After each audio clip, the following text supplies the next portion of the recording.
The information contained herein is not intended to diagnose, treat, cure, or prevent any disease. Oi, listen up, because I don't want to have to smack anybody in the mouth for not paying attention. Tonight I want to go back a little bit and talk about fire safety cigarettes. I'm looking for help from the public, from populations at large around the world, to involve their politicians in researching and helping to do away with fire safety cigarettes. And if you go back to the episode that I dealt with fire safety cigarettes in detail, you'll understand what I'm speaking of. First of all, I won't go into all of it, but first of all, they're not safe cigarettes, and they cause terrible harm to the human body. Okay. First, second, and third degree smoke is a farce, like I've said before, and it will be proven over and over again in future episodes by me, based on solid documentation and solid studies, not made up frauds. I was hoping to get some help from my President Barack Obama, because I know that he's a smoker, and I'm not going to call my president a fibber directly, but I do think that from time to time, because I know how hard it is to quit, and I do know that from time to time that he's sneaking a puff. Because I've noticed, contrary to what everybody says, all the pundits say, about his gray hair, it's not really gray hair, okay? It's him sneaking a smoke when he's flying around a Marine One. And I'll tell you why. Because the same thing happens to me. Even though I don't have any hair, what happens is when I'm driving in a car and I open the window and I'm blowing smoke out the window, the ashes blow back and they stick to the side of my head in the little stubble that I have here. All right? So I've noticed that after every flight of Marine One, our president gets off the plane and he looks just a little bit grayer than he did when he went on. So I'm pretty sure that he's still smoking. And if he is, then he's got a horse in this race too. And I'm hoping that, Mr. President, I'm hoping that he will perhaps have someone on his staff research these fire safety cigarettes, see how dangerous they are, both to property and to person, and have a hearing to discuss this with solid scientific evidence that backs up what I'm saying, so we can do away with these so-called fire safety cigarettes and thereby enhance the quality of life for those of us that do smoke. So, when you think that the president's hair is getting grayer every day, it's just, because I remember when cars used to have what they call wing windows, and you just, wind them open a little bit, and you could throw it out there with the main window being closed. And you didn't have this. But when they did away with wing windows, and you had to open the full window, that's when all this ash started coming in and getting stuck to one's head.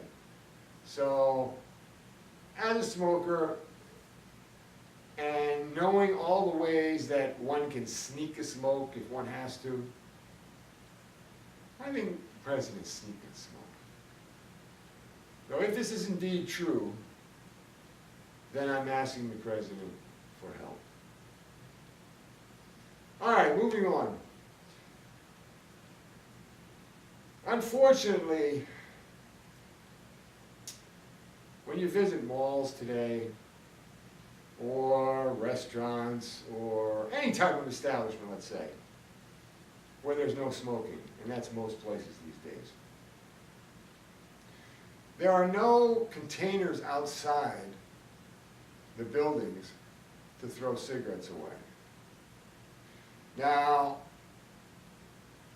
I chalk this up to stupidity on the owners of these establishments, thinking that if they don't put these containers outside, then people won't smoke.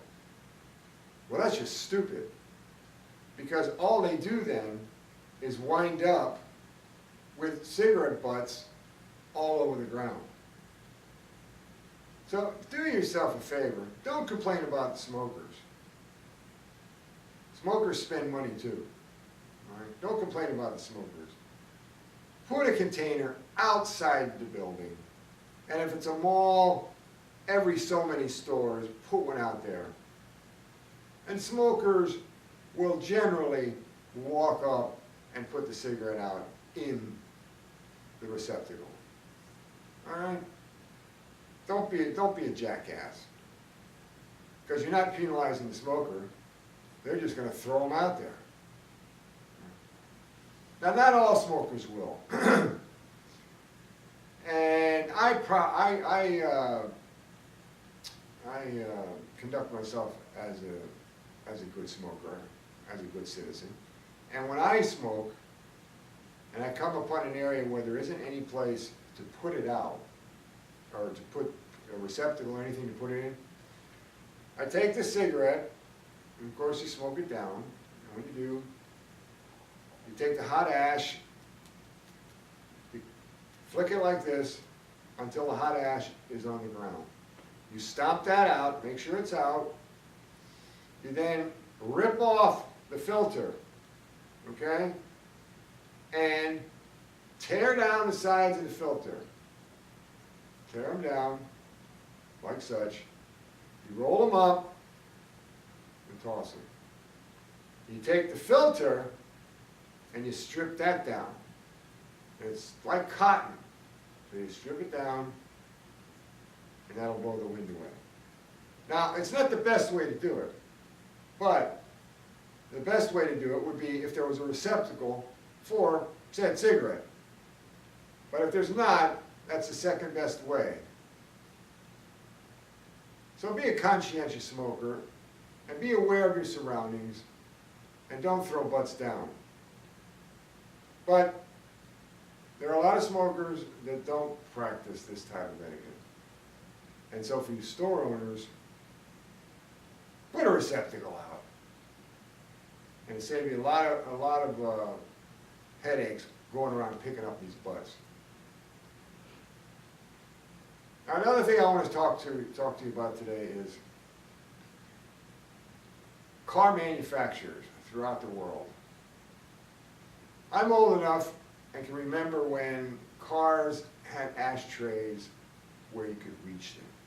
They were easily accessible. They even had lights in them. And they had lighters in them. I remember my big Lincoln. And I would, right there, right below the radio, you just pulled out the tray. There was a nice big ashtray, bright light inside where you could see it, very accessible. All the armrests, you open up the armrest, there was a lighter, lit ashtray, and a lighter in each one of those. But even if you didn't drive a big Lincoln, no matter what car you drove, the lighter was easily accessible. And the fact that you've taken these ashtrays and put them in the most inconvenient places, and in some cases, they're not even there. You know, you have to buy them and put them in the cup holder or some nonsense like that. The only reason there's a lighter slot there anymore is because of it's being used as a charger for like cell phones and whatnot. But there have been many accidents caused just by the sheer fact that the ashtray is not only not there, it's not lit, it's not there, it's not easily accessible. And it's just plain nonsense, because people are going to smoke, and you should make your cars accordingly. All right. So to end with, what I'd like to talk about now is one of the cancer causers that I always list at the end of an episode. And this episode's cancer causer is sunscreen. Now you may say, whoa, the sun, we've got to, we can't be out in the sun, we can't, we've got to, without sunscreen. Well, sunscreen's a load of nonsense. All right, first of all, there is no solid proof that the sun even causes skin cancer or melanoma. But the fact that sunscreens work so well as blocking out the sun, it also blocks out vitamin D. And it's filled with other chemicals, it's filled with a myriad of chemicals that are also cancer inducing. So your best bet is stay away from sunscreen altogether. Go out in the sun until you turn just a little bit pink, and then one of the best ways to take care of your skin is to take something like Jergens lotion, get some powdered vitamin C or ascorbic acid, mix it in like a paste, and put it on after you sun. Now, I'm not saying stay out 8 hours in the sun or anything like that. What I'm saying is that that's the best protection that you can have for your skin. Vitamin C, mix it in like that. All right. It's not first, second, or third degree smoke. Now, we have a question for tonight also, which I like to do at the end of every episode. And tonight's question is, when was the last time you had one too many cigarettes and used it as an excuse to commit sexual harassment? Think about it. Get back to me. I want to hear from you. Now don't forget, I cannot expand, I cannot grow without your help. And the way you can help is by donating or contributing to this cause, which will benefit you and me. And you guys around the world can do it. So let's go. All you have to do is go to paypal.com, click on buy, click on make a payment, and then put in your email address, and then to SmokinMan, S-M-O-K-I-N, no G, M-A-N, SmokinMan@yahoo.com. Now, if you want to tweet me, and I'd love to hear from you, I want to get some two-way conversation going here until we can get up and running with a webcast where I can talk to you live. And that's Twitter. My Twitter handle is CoolSmokinMan. CoolSmokin, no G, M-A-N. CoolSmokinMan at Twitter. So, until next time, smoke 'em if you got 'em.